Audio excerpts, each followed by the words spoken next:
I'm glad you asked. Roosevelt was president from March 4th, 1933 to April 12th, 1945, and he implemented the minimum wage.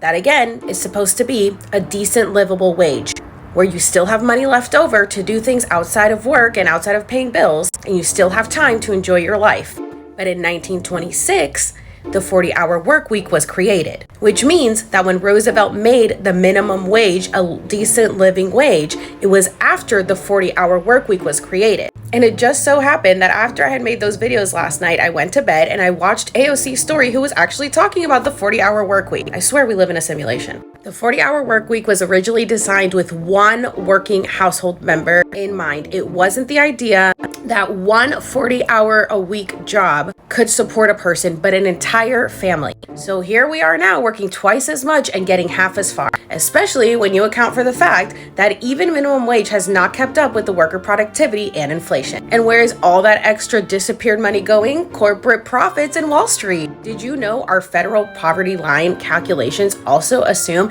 every family has someone at home full-time for childcare, cooking, cleaning, etc.? They assume families have no childcare cost, no internet, no difference in cost of living in the US. Is it outdated? Hell yeah. A multi-generational scam. So there's your answer.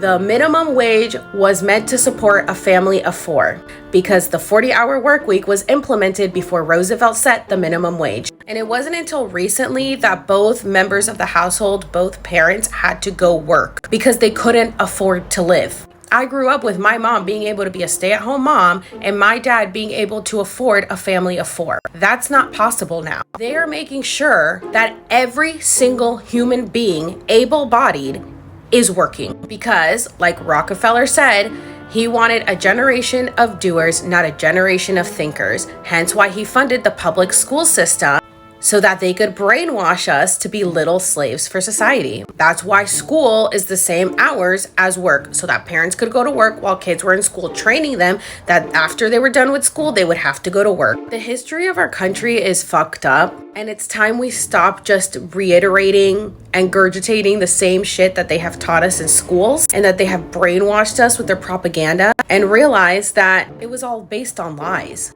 And even though other countries pay a minimum wage, their minimum wage is a livable wage. In the United States of America, the minimum wage will never be a livable wage because if they can pay you that little, they will pay you that little because they want you to keep working. They don't want you to live. They want you to slave.